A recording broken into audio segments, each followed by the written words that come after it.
Habi muna ang magluluto today. Kaya ayan, siya ang nakatoka. Recipe niya, his own recipe, Pancit Canton.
Tayo mo natin mag-garnish ng bawang.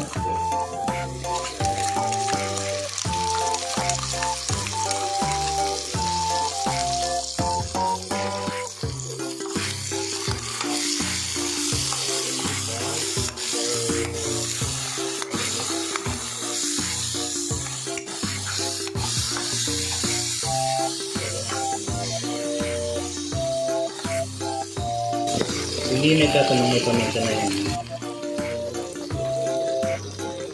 So habang nag-luto tayo ng liver, papakulo na rin tayo ng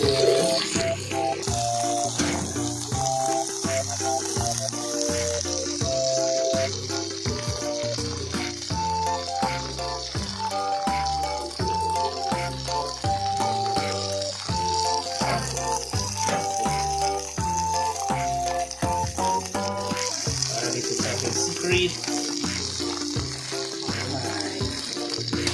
Lucky Pancit Canton sa bawah.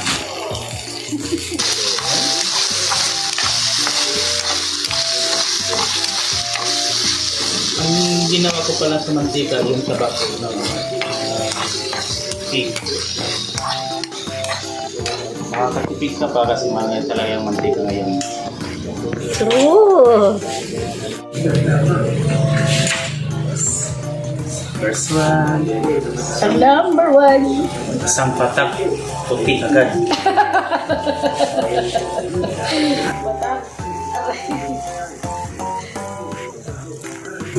tablespoon. 1 tablespoon. Learn from the best. Alam ko yun eh, kabisado ko na yung mga sukat-sukat na yun. Pinag-aralan nyo? Okay. Based on my experience. Based on your experience. Okay. 5 minutes. Pwede natin umuin. So, binilang ko natin yung babad ng tray. Inisa ng to. Tapos gisahin, lulutuin na natin ng 5 minutes. So, tapos sa 5 minutes, to 10 na yun eh. Pwede na yung kainan natin.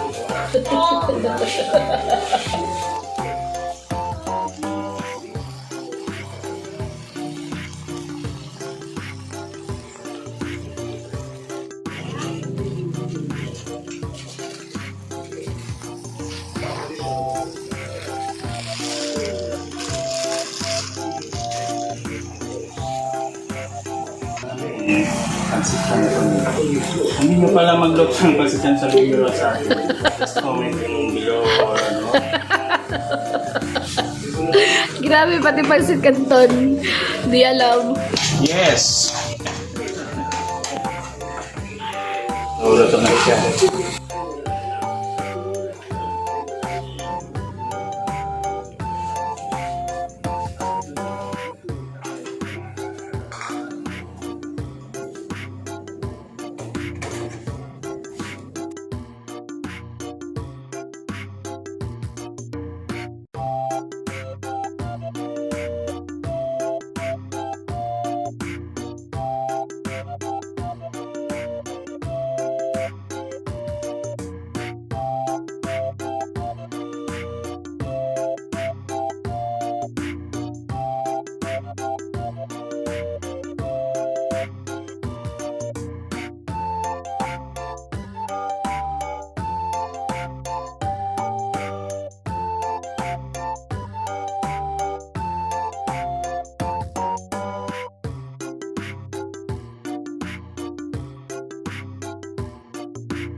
Ito. Sekreto sa mga pogi. Kainis. Okay, nandiyan na siya, oh. Tingnan mo. Ganyan, oh. Kala nyo, ganyan. So, ilagyan natin yung secret recipe para dyan. So, ito muna, oh.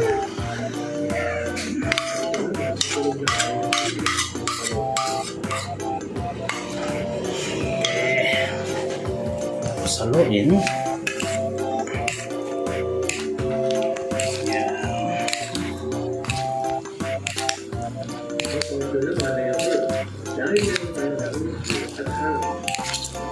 Bango. Hindi lang ito mabango, no? Mas masarap pa. Kung masarap yung Pancit Canton kanina, times 3, times 4 pa itong doble ang sarap niya.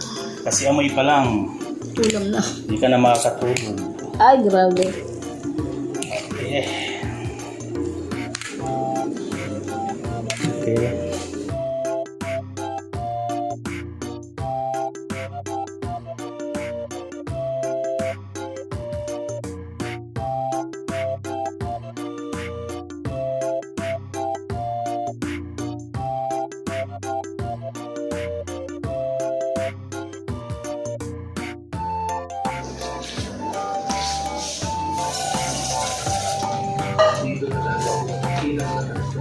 Ayan. Ito lang.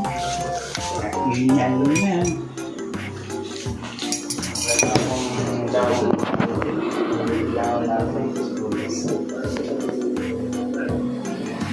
Guys, pork and liver with Pancit Canton is already done. It's time to eat. Thank you for watching and I'll see you for next video.